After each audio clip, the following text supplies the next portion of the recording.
And start. So welcome to lecture 13 of the course. So this is where we had stopped last time. We said that for elliptical galaxies, we know there is a correlation between their central velocity dispersion and their luminosities. We call that the Faber-Jackson relation. And we also know that there is something known as the Cormendy relation, which relates the surface brightness at some fiducial luminosity or fiducial radius, not at a fiducial amount, at some fiducial radius. So for example, the half-light radius. So the surface brightness at half-light radius is mu e, and that is a function of the half-light radius itself. And then we also found that so then we asked the question whether these two correlations are in some ways connected. Okay, we asked, can we write a function h of the effective surface brightness at the effective radius correlated with luminosity. Okay, so could these correlations be projections of some higher dimensional correlation? And the answer to that is yes. It's called as the fundamental plane. So what is done over here on the top left panel is on the x-axis, you have the surface brightness, average value of the surface brightness. So sometimes, so you will see equivalently in various figures, the surface brightness at the effective radius or the average surface brightness within the effective radius. Okay, this is what is shown here. And sometimes you will see the surface brightness at the center of the galaxy. Okay, all of these three things are used quite commonly. Most commonly used is probably this one, the average surface brightness within the effective radius. So that's why those less than and greater than signs there. And on the y-axis is log RE in parsecs. And you see that, yes, there is a anti-correlation there.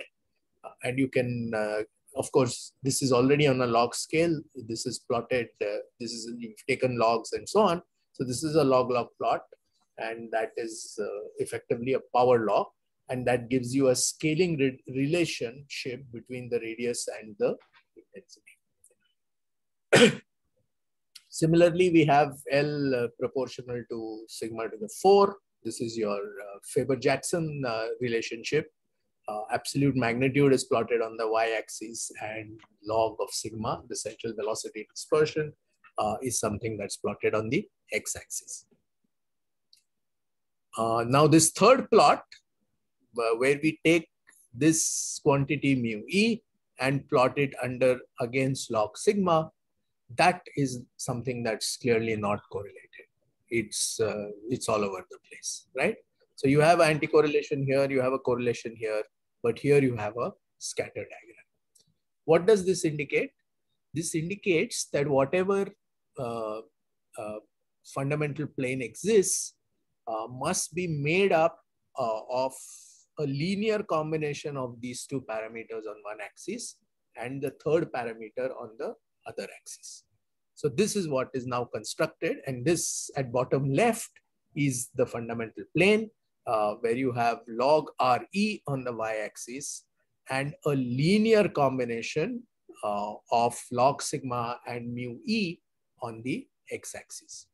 Now here, remember, how do we obtain this coefficient? We obtain this coefficient by doing a least square fit, so that we alter this coefficient so that the plane becomes, the scatter becomes as small as possible. So this is often referred to as the edge-on view of the fundamental plane. So this is obviously a plane because there are three parameters, mu e, re, and sigma. And we've got, in this three-dimensional orthogonal space, we've defined a plane which gives you the least thickness. And in some sense, this is an edge-on view of the plane, and in some sense, this is like a face-on view of the plane. So the points are actually, you see them face-on, And then you see an edge on, you see a very narrow distribution. But not exactly. This is not exactly edge face on. So here's the edge on view of the fundamental plane once again. Log RE is written on the y-axis, and log sigma and mu k effective in magnitudes is written on the x-axis. And you can see that the scatter is small, okay? And this is the fundamental plane in the K band, and that is why mu subscript K. The K band, as you know, will sample the Loma stars. And remember, elliptical galaxies are dominated by Loma stars. So by observing in the K band, we are able to detect most of the stars that exist in the elliptical galaxy. And it turns out that the fundamental plane has its least scatter in the K band. So it's very, very narrow. So now, how will you use this fundamental plane as a distance indicator?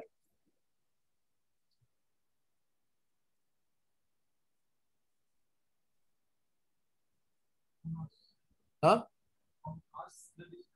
Yeah, from us.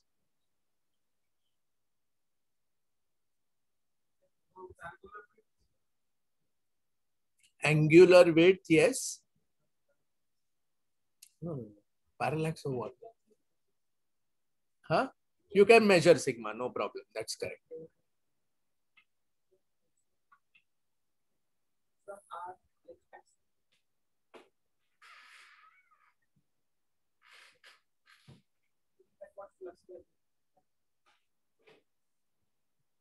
Sorry. What at some R you can get the luminosity?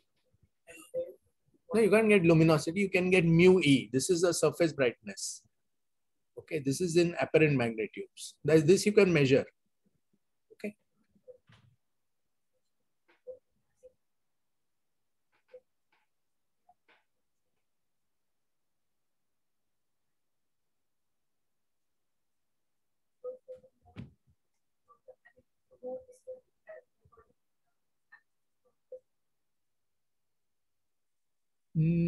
Yeah, sort of on the right track, but not exactly.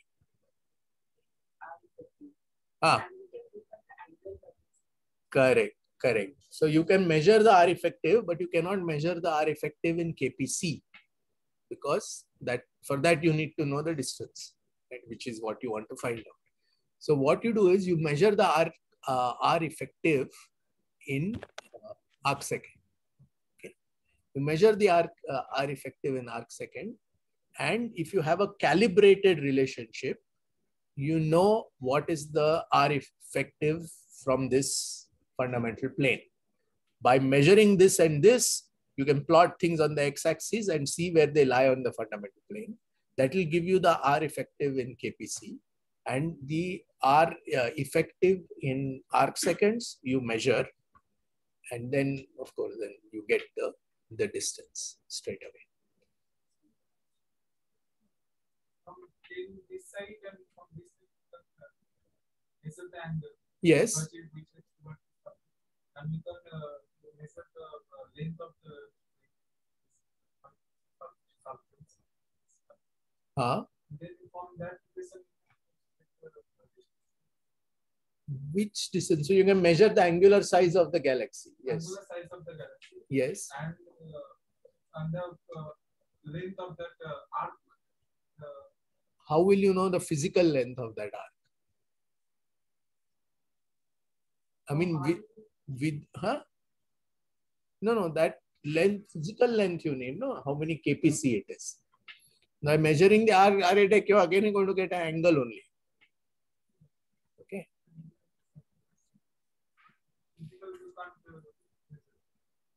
Without the fundamental plane, or some other Tully-Fisher or some other distance. Without that, you can't measure. So it turns out that we said that the Tully-Fisher relation or the Faber-Jackson relations can be used as distance indicator. This, because the scatter is so small, is a much better distance indicator. You can get it to 10–20% accuracy the distance. Yeah. Hmm.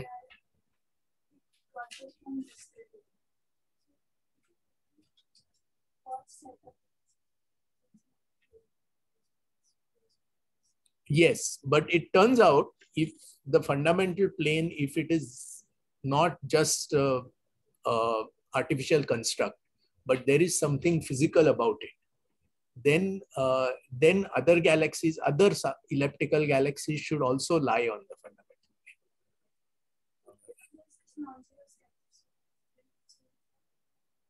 plane. It may change slightly, but it can't go. For example, there's non-zero scatter, but this line cannot become like this, for example, right? It can't go that much. So you change your sample, yes, the slope may change slightly and so on. That can happen. So therefore, everybody measures the fundamental plane, tries to calibrate it themselves. But now so many measurements have been made that we know the equation of the fundamental plane in every band. It changes quite drastically when you go from, say, K band to R band to B band, etc. So, but then otherwise the coefficients are now well determined. Okay. So now there seems, it was thought very early on that there is something, some connection between the fundamental plane and the virial theorem. Okay. So, so this is your virial theorem. Okay. And then the 3D velocity and radius will be some scaled version of the projected version. Okay. So you're measuring velocities, etc. They're measuring projected velocities. Radii also we are measuring not in 3 dimensions, but the thing as projected on the sky. So let us say there is some scaling constants that allow you to go from a 2-dimensional measurement to a true 3-dimensional radius, and similarly for the velocity and so on. And then the luminosity will be some scaled version of this IR square that you measure. Then one can write R in this form and luminosity in this form. Okay. The constants here, KSR and KSL are defined over here. Don't worry about it. Those are just constant. But these equations give you the scaling relation you expect to see between radius, velocity, or sigma square, if you say, for elliptical galaxies, and I raised to -1. So that is the intensity or surface brightness. So, and this is the scaling that you expect to see with luminosity. Okay. So these are just simple scaling relationships derived assuming the virial theorem is correct. Okay. Now suppose we measure the fundamental plane, and we will get another set of scaling relations from the fundamental plane. Okay. And the fundamental plane, for example, we can write the radius as a scaling relation between the sigma, the central velocity dispersion, and the intensity, right? And let us say we get slightly different coefficients. We expect to get 2 by the virial theorem, but let's say we got 1.8. And here, let's say it's -1 and we got -0.8 or something. What does that indicate? So that is the question. So this is a deviation of the observed fundamental plane from the predicted fundamental plane as per the virial theorem. Yes, that is one possibility, that the system is not in virialized equilibrium. But we have enough evidences otherwise to say that elliptical galaxies are in virial equilibrium. They might deviate slightly, but not by much. So then what? So what else must be happening?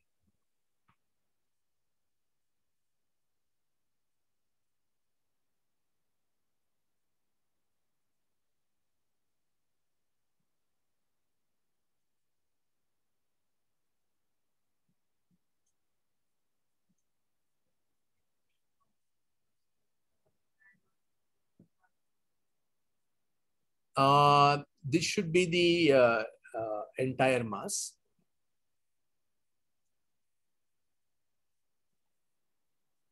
It can be anything also. I mean, it doesn't matter. So long as they are scaled versions of each other, it doesn't matter, because then it'll get absorbed in some coefficient there. So strictly speaking, it doesn't matter whether you use. Okay, so but therein lies the solution to the dilemma, to the problem, in the mass to light ratio.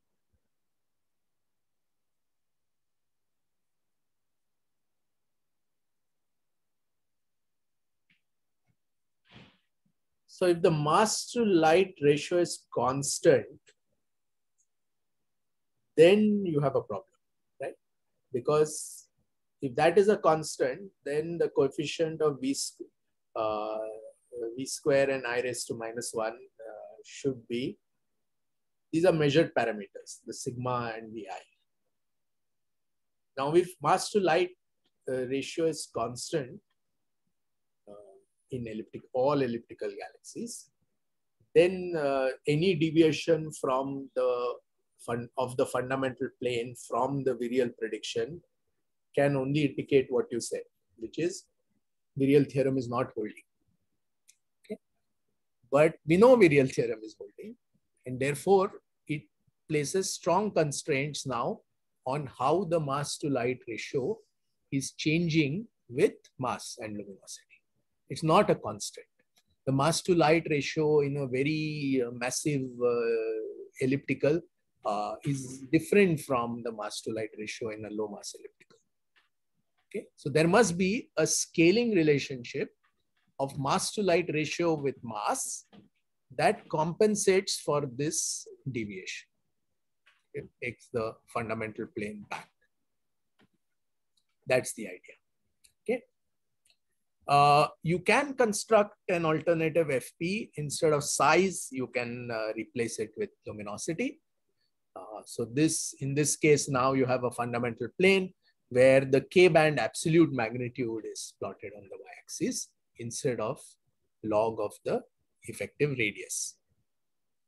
Now notice in the fundamental plane, we are connecting three different things. The absolute magnitude is determined by the integrated star formation history of the galaxy.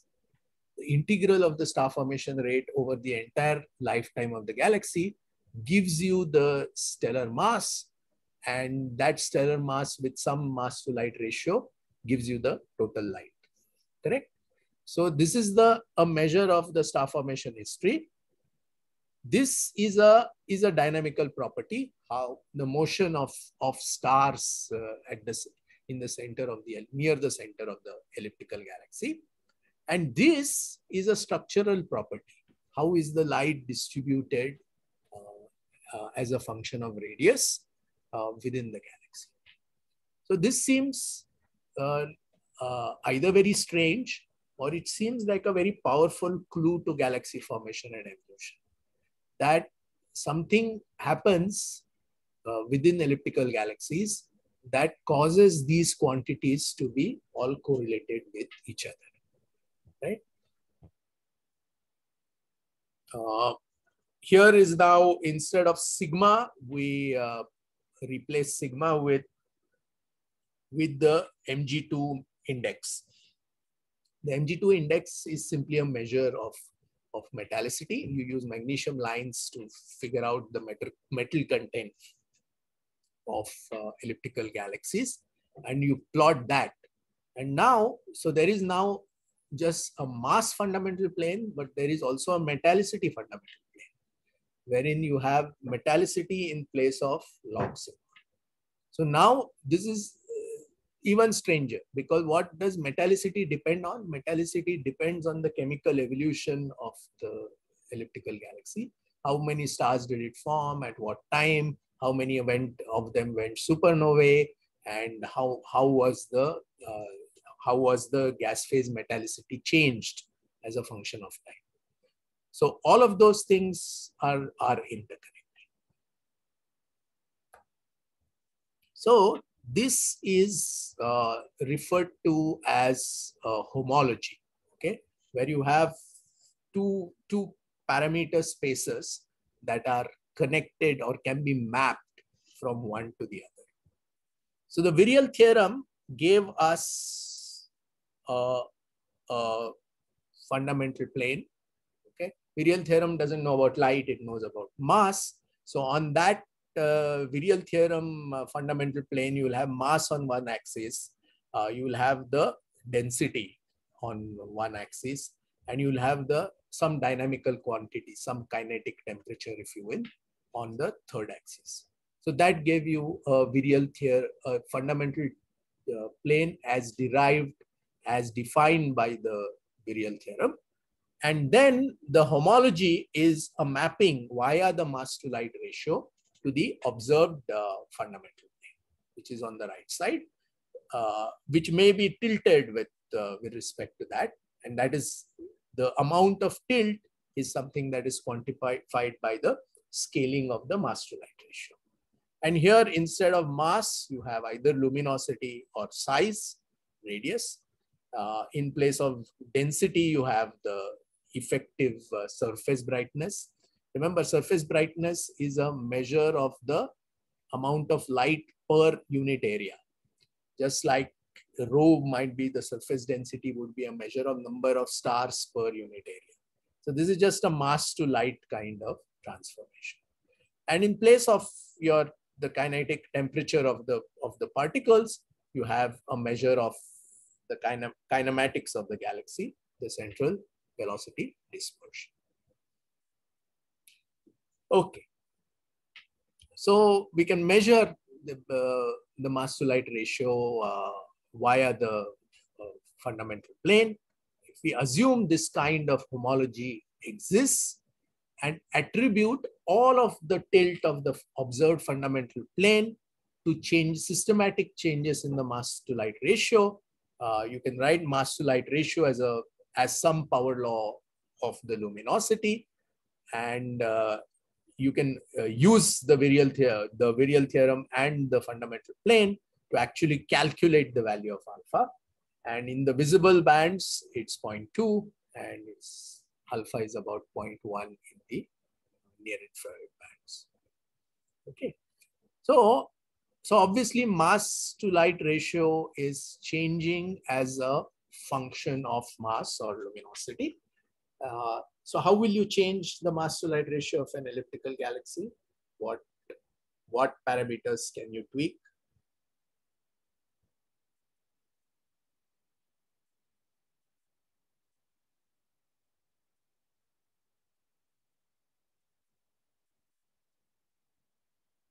Huh? Sorry? We want to change the mass to light ratio of, forget galaxy, let it be more generic. Okay, I've given you a cluster, let's say, of stars. Okay. And I want you to change the mass to light ratio of that cluster, open cluster of stars. What will you do? Huh? Yes, so add more stars. So what are you essentially changing? Huh? You're changing mass, but what is that called? Huh? Not star formation. Yes, star formation, but as a function of mass. So what is that called? The initial mass function, right? You're going to change the IMF, make it top heavy or bottom heavy or whatever. So that's the first thing you can change. And the second thing you can change is the ratio of visible to dark matter. Is changing the IMF going to have an impact on elliptical galaxies?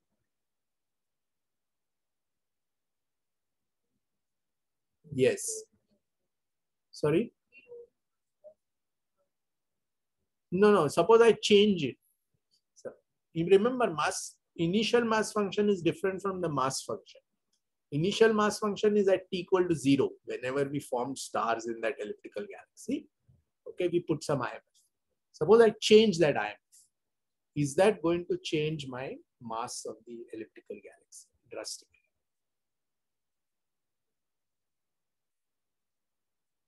Huh? Huh? Why?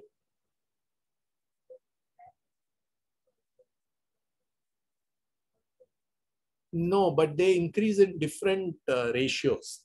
So for example, if mass increases of a star increases, let's say by a factor of 5, luminosity doesn't increase by a factor of 5. It increases by much more.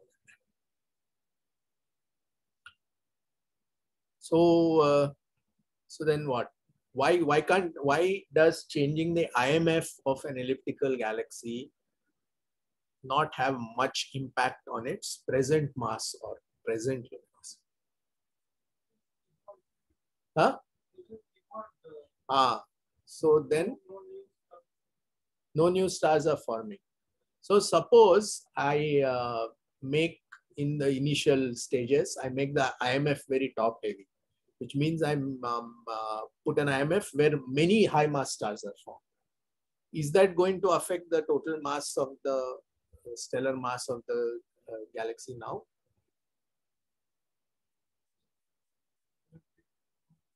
They will go supernova very quickly, right?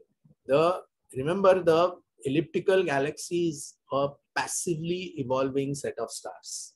Nothing much is changing. No new stars are forming. Whatever stars are there are old, and there's no such thing as an old high mass star.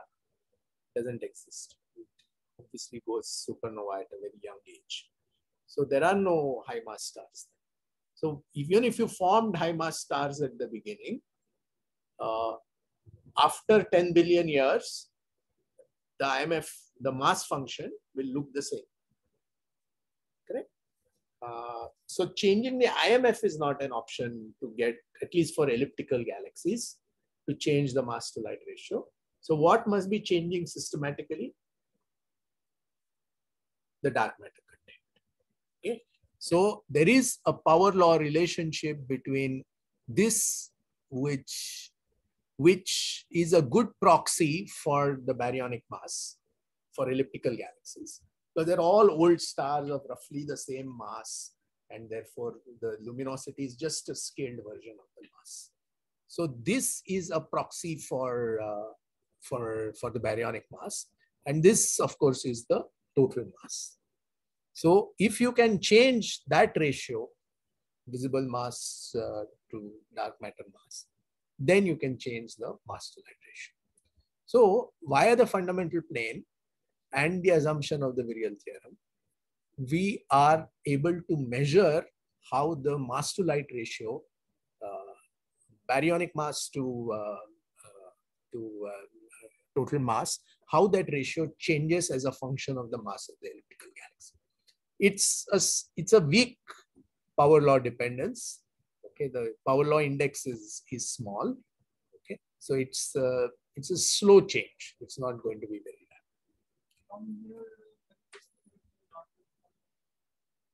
rapid. Yes, you can estimate how much dark matter there is in the elliptical galaxy. Okay, so now you can also do a mass-based fundamental plane. Okay, so again, how does it change? Exactly like this. So you put this as m visible.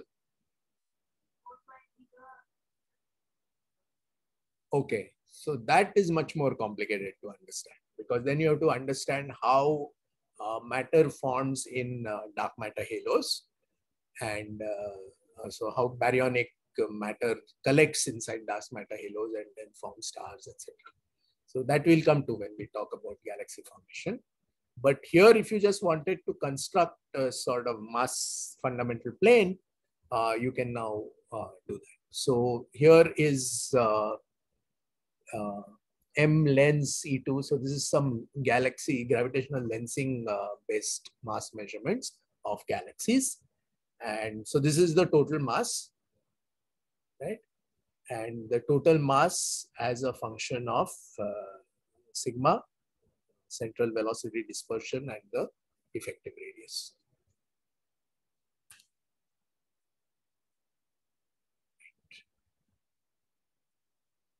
Okay. So now if the fundamental plane is really fundamental, then it should also manifest itself in numerical simulations. So, so what people have done is done a variety of numerical simulations at different redshifts with different orientations, different kinds of orbits, initial conditions, etc., etc. We won't go into the details of those simulations, but suffice to say that all those data points seem to be lying on a plane, right?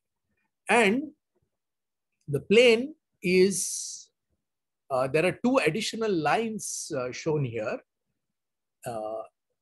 This dotted line is when the mergers, etc., are happening in a purely dissipation-less manner, completely dry mergers. And this is the fundamental plane that you expect. These dashed line, which is nearly coincident with the this full model line, which is your black line, which goes through these points, right? This is all simulations. Huh? There are no observations here. The data points are also coming from your simulation box. So if it is purely dissipational, then you get this line. If it is dissipation less, you get a slightly different line. So the mass to light ratio changes essentially, which changes the slope of the fundamental plane. It changes differently. The scaling relations are different for dissipation less and dissipation null, the galaxy formation. Dissipational, where energy dissipation happens, when two galaxies merge or collide, if they have gas within them, then the gas is collisional. The gas will collide. And when it collides, there will be shocks, there will be shock compression, there will be star formation. So that is called dissipational situation. Dissipation less is where, let's say there's no gas content in two galaxies at all. They merge with each other. Then now basically you're just going to rearrange the stellar orbits because stars don't collide with each other. So that is referred to as dissipation less.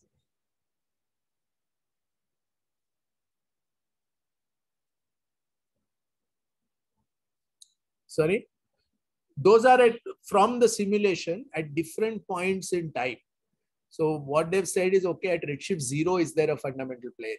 At redshift 2 is there a fundamental plane? So they've taken few galaxies at each redshift. Okay, and the fundamental plane seems to be quite fundamental in the sense that it seems, at least in the simulations, it seems to exist for quite a long time. Okay, so now we can take another view of the fundamental plane. So we saw that the fundamental plane can be represented in terms of the virial parameters, or it can be plotted in terms of the actual observables. Okay, so that is what is done along the three axes that are shown here. Okay, and you now have three planes that you can project to. So you have the Tully-Fisher and Faber-Jackson relationship over here, okay, which is a two-dimensional projection of a plane in 3 dimensions. Similarly, okay, the things like the Kormendy relation, etc., will project onto one other plane. And on the third plane, okay, where you have the kinetic temperature and the stellar mass density on one axis, that gives you another plane, another correlation, another line, which is referred to as the cooling diagram. Okay, so the cooling diagram is a correlation between velocity dispersion and the surface brightness, and this is a projection onto that plane. So it seems like the fundamental plane, remember, is defined by two parameters, right? The third parameter is predicted by the plane. So if you know the fundamental plane, then by measuring two parameters, you seem to be able to measure many more things about the galaxy. Okay. So for galaxies that fall on the fundamental plane, just two numbers are able to determine to within a few percent or less the mass of the galaxy, the luminosity of the galaxy in any optical and IR band, because they have been well calibrated in these bands, any consistently defined radius, okay, the half-light radius, some other consistently defined radius, surface brightness or projected mass density. Okay, so either luminosity or mass. The derived 3D luminosity, the total mass, even the phase space density, because that is determined related to the velocity dispersion. The central projected radial velocity dispersion, and even things like the optical infrared colors, because those are related to star formation. The line strengths, even metallicity, because the metallicity fundamental plane also exists. And it turns out the mass of the central black hole. So, fortuitously, elliptical galaxies are very simple objects. Once you understand two numbers about them, the others are all determined. Right? So, in that sense, they've become very boring for studies, because they're all the same. You study one, you study 5, 10 of them, then you know what's going on. Nothing more to study. And all of this was actually discovered in the late 1980s and early 1990s. And so at that time, elliptical galaxies was a very hot field of research. Now it has faded because people are saying, let's look at more complex objects. And definitely these galaxies are more complex. Okay. And things that don't matter. Okay. Throughout all of this, the details of the star formation and the merging formative evolutionary history are not important. Okay. Which means the differential star formation, which means the star formation rate at every instant in time, that doesn't seem to be matter at all. Whether you formed galaxies all at one go, or you formed half of them early and half of them late, it doesn't matter. So long as your total integrated mass and luminosity is the same, you lie at the same point on the fundamental plane. The large scale environment also does not seem to matter. Whether the elliptical is in a cluster or group or field and so on. So long as you can measure two numbers for it, you can predict the others to reasonable accuracy. Details of the internal structure and dynamics, including S0 galaxies. So now this statement is a little bit controversial and incorrect, because recent work has revealed that the S0 galaxies may be objects that are more complex than previously thought, not because they're inherently complex, but they contain two subpopulations. One subpopulation of S0s, which have a evolutionary history that is connected to that of elliptical galaxies, and a second population of S0s whose evolution is connected to spiral galaxies. So they are originated from spirals, and these guys are connected or originated from ellipticals. So because of that, so I should probably say including of some of the S0s, right? And projection effects are not important. And that's okay, because these are three-dimensional objects and you're averaging over many things. It doesn't matter whether it's face on, edge on, etc. So this is very interesting, because by measuring some large-scale properties of the elliptical galaxies, we are able to predict small-scale properties in spatial scale, and also long-term and short-term evolutionary properties. that this elliptical galaxy must have formed so many stars and so on. So now more correlations. So this is circular velocity versus the bulge velocity dispersion. Okay. This circular velocity is not the circular velocity around of the spiral disk, but only of the accretion disk region at the center, for which it has been measured for a few galaxies.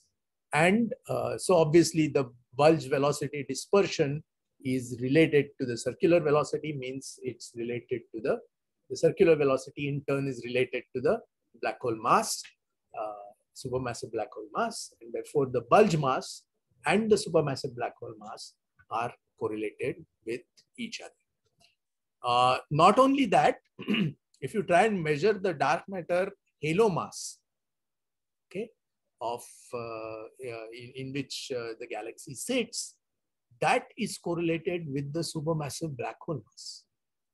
So something which is there on scales of hundreds of kiloparsec seems to be correlated with an object which is of the size of few parsec,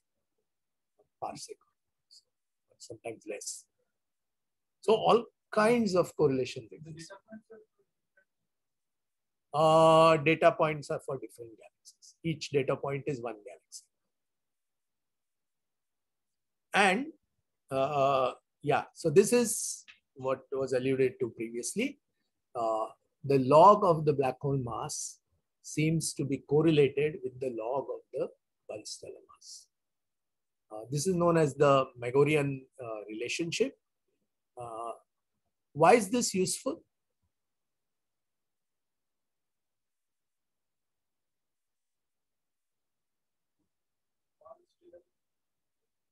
Predict the black hole mass. That is correct. And why do you want to do that and not other way around?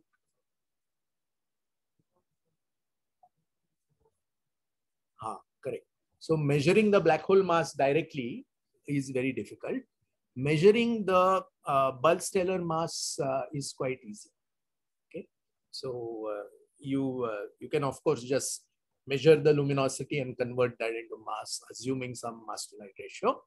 Or you can do something more sophisticated, which is known as stellar population synthesis, which we will come to in a lecture or two, wherein you basically take your observed data and fit it to the two different evolutionary histories, which means one possibility is all stars were formed very early, or another possibility is all stars were formed late.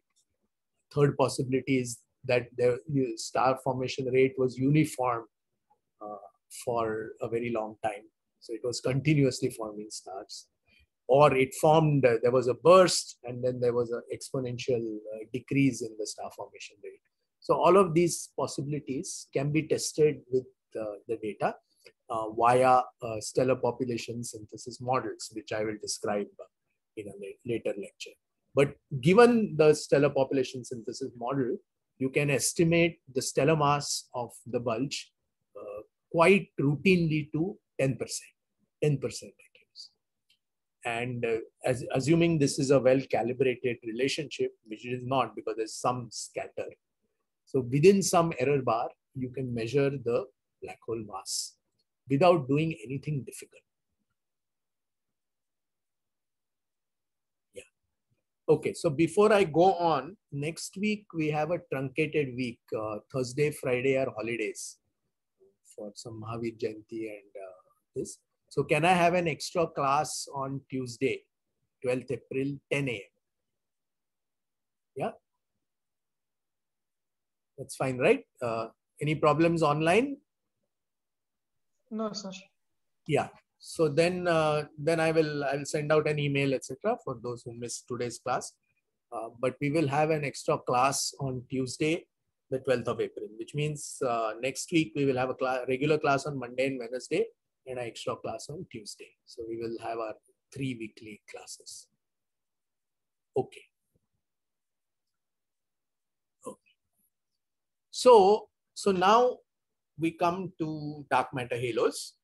I'm not going to discuss in detail about dark matter halos because although the topic is very important, I think it belongs rightly to the cosmology course, where you go from the early universe to the phase where the universe is very dark, the dark ages, because there are no stars, to the early star formation. And all of that is strongly governed by the evolution of the dark matter halos. So I will not cover that with, and Surud knows quite a lot about these things. So I hope he will cover that. Surud is teaching, right? No, Asim is teaching. Okay. Asim also knows a lot of things about these things. So I hope he will cover dark matter. But I will just talk about dark matter in the context of its connection to galaxies and their evolution. So many of these dark matter scaling relations may be driven by the properties of their dark matter halos. It is possible to infer their properties from detailed dynamical profiles of galaxies and some modeling. Okay. So for example, rotation curves, we already know that if you measure the rotation curve very carefully, you can construct the dark matter halo profile and measure the total mass in dark matter and so on. From numerical simulations, we know that there seems to exist a universal form of the dark halo density profile. This is known as the NFW profile, after these authors, Navarro, Frank, and White, who were the first to propose this kind of profile.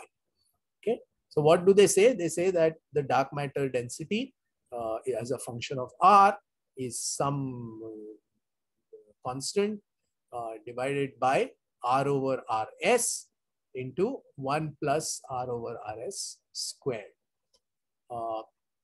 And rho naught and Rs are like free parameters here, and these vary from halo to halo. Right?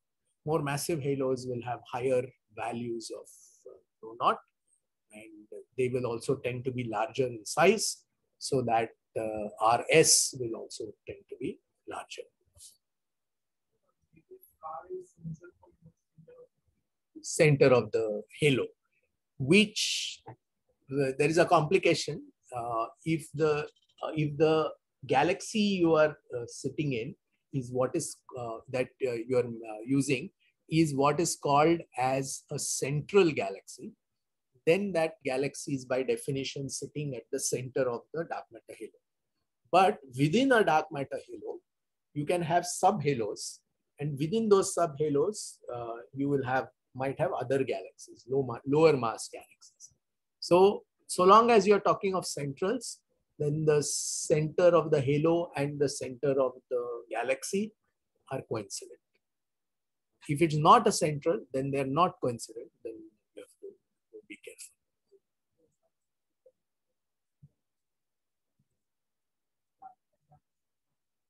Yes.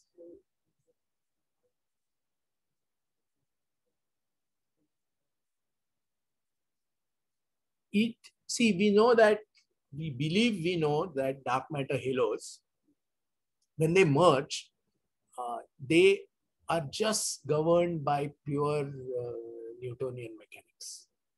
Okay, there's a dark halo here, a dark halo here. You know its mass, you know how they're going to merge. Okay, how much time it's going to take to merge, and what is the halo that will be formed later on.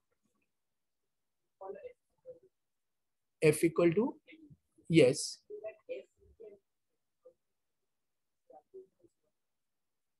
If the gravity?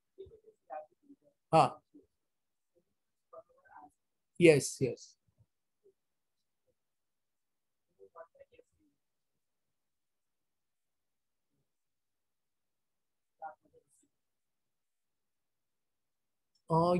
So we assume Newton's law is correct, and then we calculate the dark matter profile.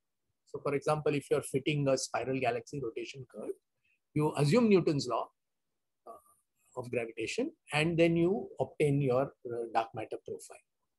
What is done here by Navarro-Franken-White, it's in the simulation. So it's a pure dark matter simulation.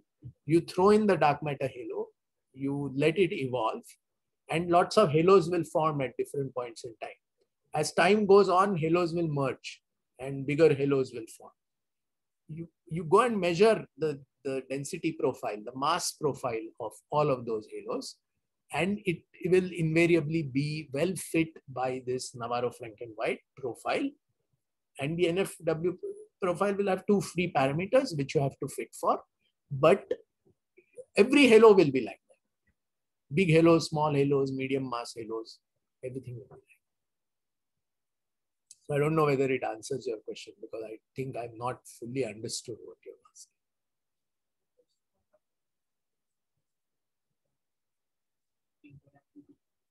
So I'll come to that. I'll come to that. What happens on small scales?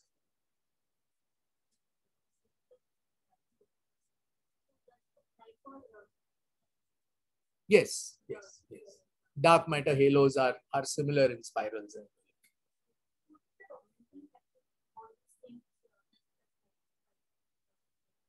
Which one?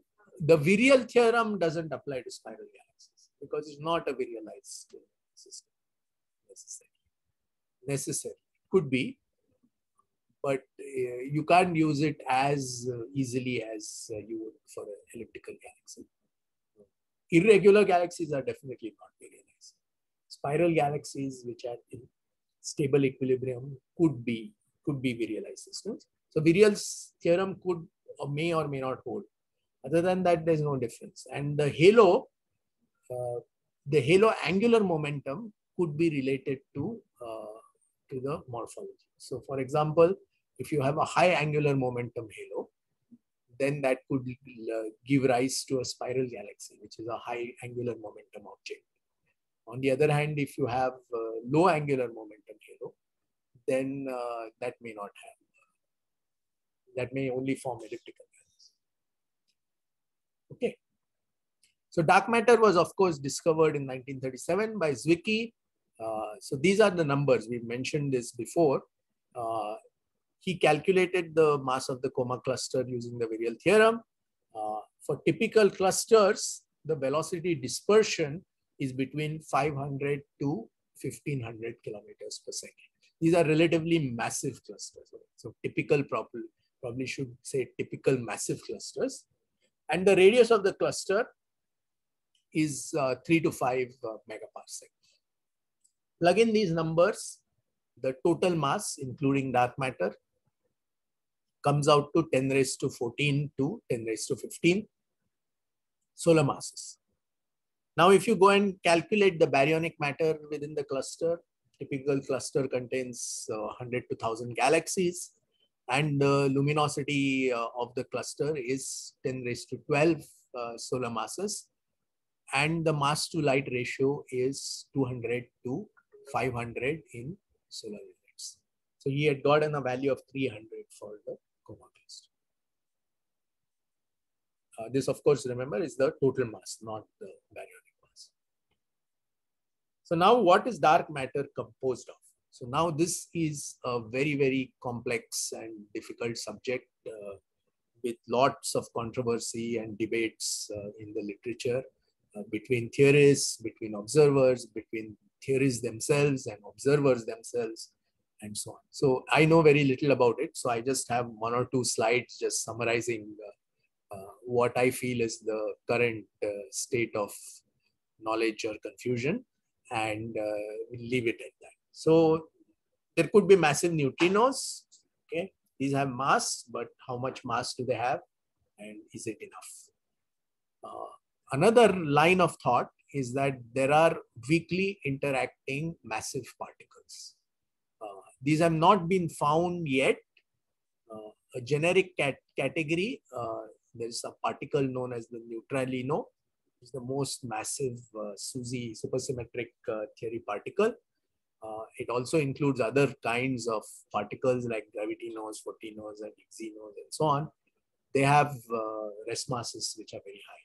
Okay, possible masses are greater than 10 gigaelectron volt. Then In some theories of quantum chromodynamics, you have the theories of axions, and these could interact electromagnetically also. And their possible masses range from 10 raised to minus 12 electron volt to 1 mega electron volt. Okay, so the fact that there is a 10 raised to 18 range in the possibilities, which means nobody knows what's going on. Okay. And this is just one family or three families of theories. Okay, there are many other more speculative possibilities about dark matter. So we know virtually nothing yet about the nature of the dark matter particles, but we know quite a bit whether the dark matter is warm or cold. Okay.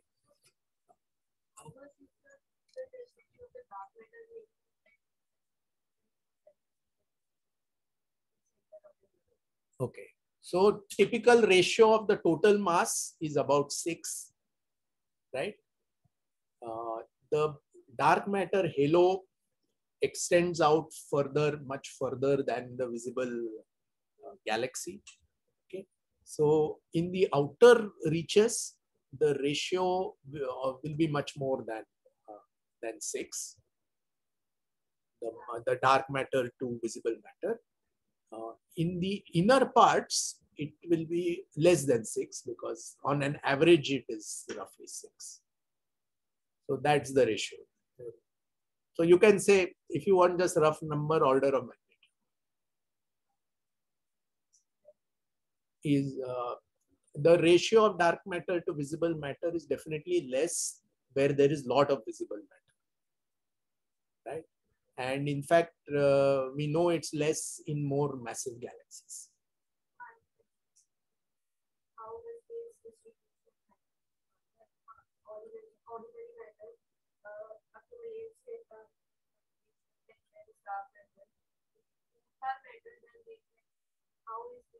So the separation, see the problem, I mean the separation is happening because the dark matter interacts with other dark matter particles and with baryonic matter particles only through gravity, right? Now, but that symmetry is broken when you come to baryonic particles. Baryonic particles interact with dark matter only through gravity, but with other baryonic particles, they interact in different ways. Okay, they form stars, they do various things, gas clouds. Yes. Yeah.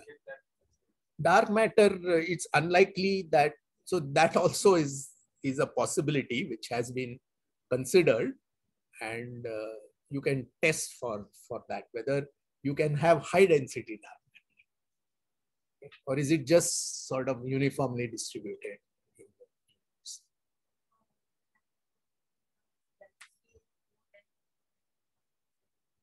So matter is more dense than dark matter. Huh?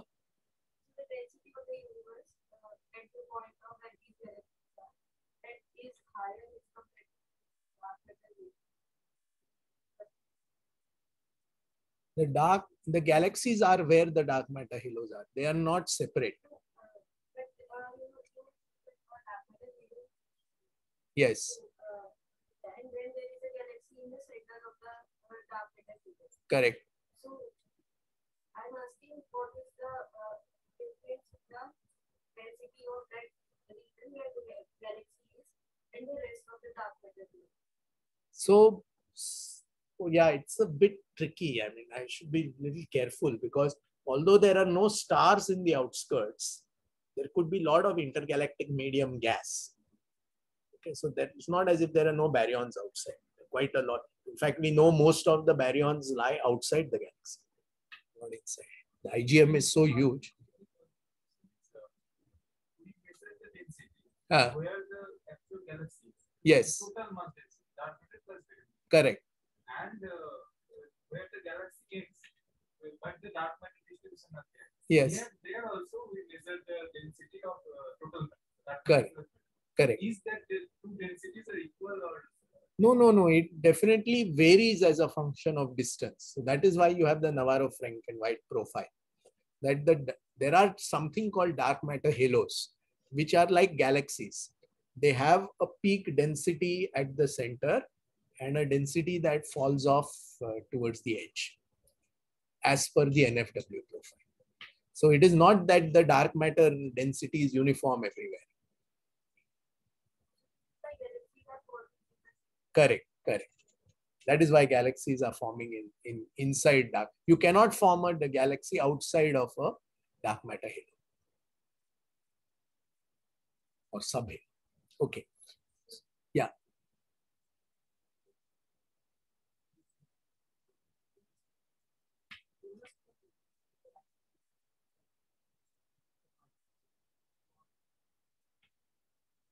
Yes.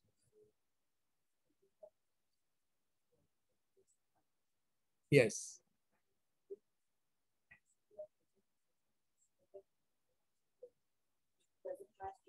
Yes.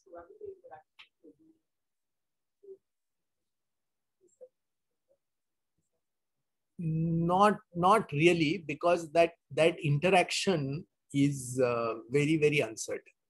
I mean, the interaction between baryons and dark matter, or between baryons and baryons, is very complex.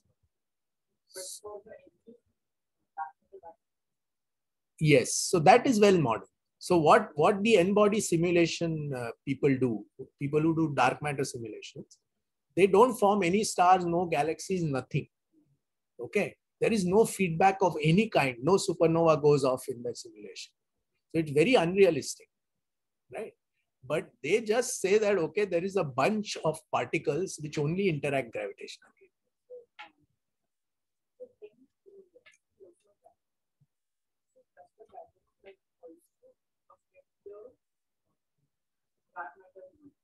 Not in a gravitational sense. Okay, so it is not as if supernova goes off. We know that it pushes baryonic matter away.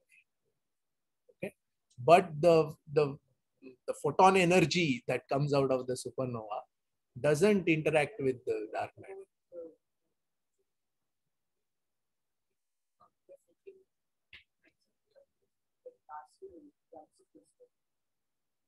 Yes. Or AGN, whatever. Some high energetic event like an AGN can alter the baryonic distribution in the galaxy, but it doesn't alter the dark matter distribution, because it is fine. It is not so wrong. Correct.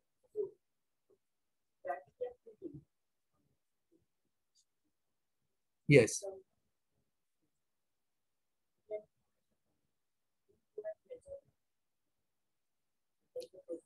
Yes, but the problem with measuring the dark matter profile as traced by baryonic matter is quite difficult and complicated. So we are not able to measure the profiles. For example, in a cluster, if I want to measure the baryonic, the dark matter profile, I can't measure it. What I can do is measure some integral quantities, which is what is the total mass of the cluster, the total dark matter mass of the cluster.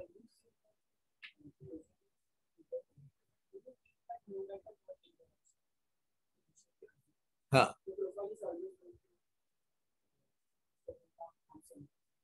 Yes, in NFW, if there is dark matter, all our things are true. Okay, there are some dark matter models which have electromagnetic interactions.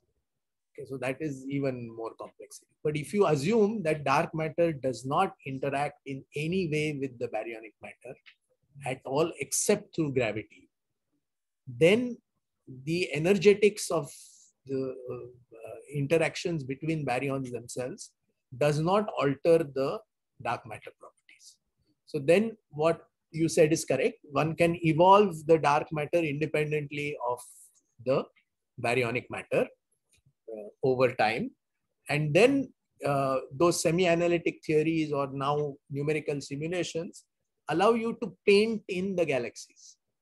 So this is a very massive halo. So it probably has 3 galaxies. That one has 2 galaxies and so on. You can add them by hand.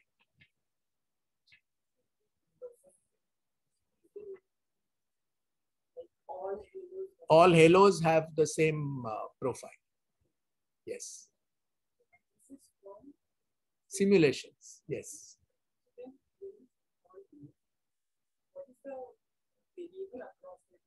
Rho naught and RS. Those are different. Their shape is similar, but doesn't mean that the halo profile is identical. Big halos will have a different profile. Yes. No, we don't change the shape. The shape evolves with time. Okay. So you have some initial conditions. You put in your dark matter simulation and let Newton's law of gravity operate after that. And you just observe what is the which halos merge.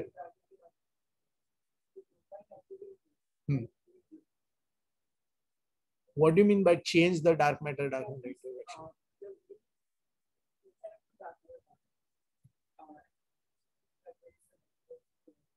Yes. Okay. So some people may have done that in simulation, but everybody else says it's a 1 over r square force dependence. Okay, then not too much experimentation around that.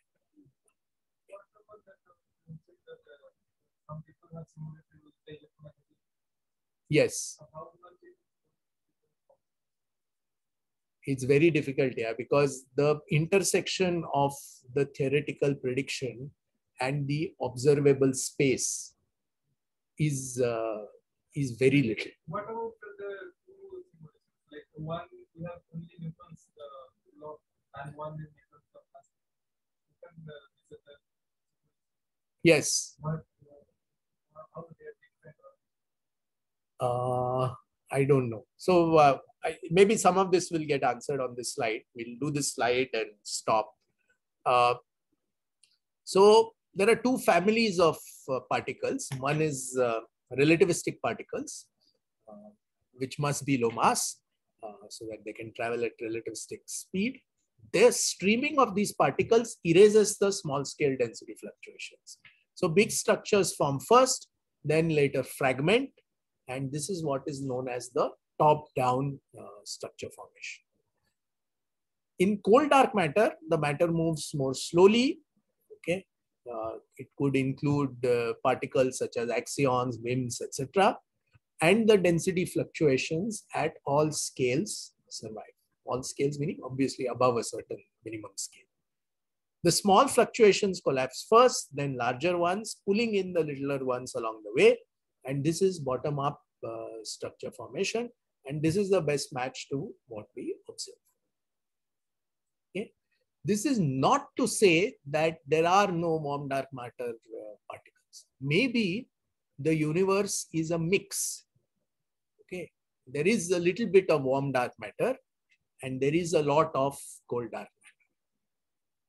Maybe that is the case. So we cannot rule out the existence of warm dark matter, but it is certainly not the dominant dark matter in our universe.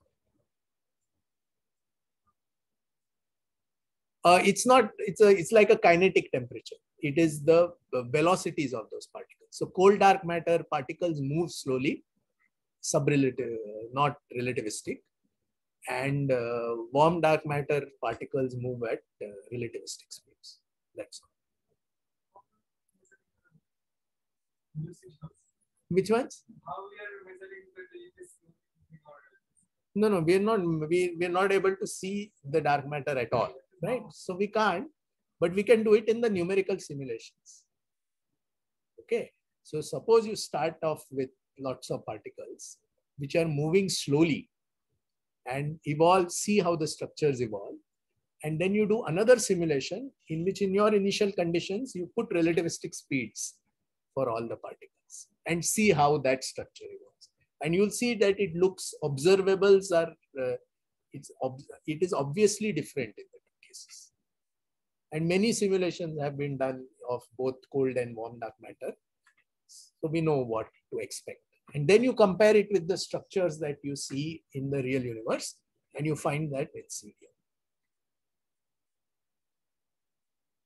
Okay, so I think we're out of time. So we will stop here and continue later. Just remember one thing, that we will have an extra class on Tuesday next week, and I'll see you at the regular time on Friday. Are there any questions on the Zoom?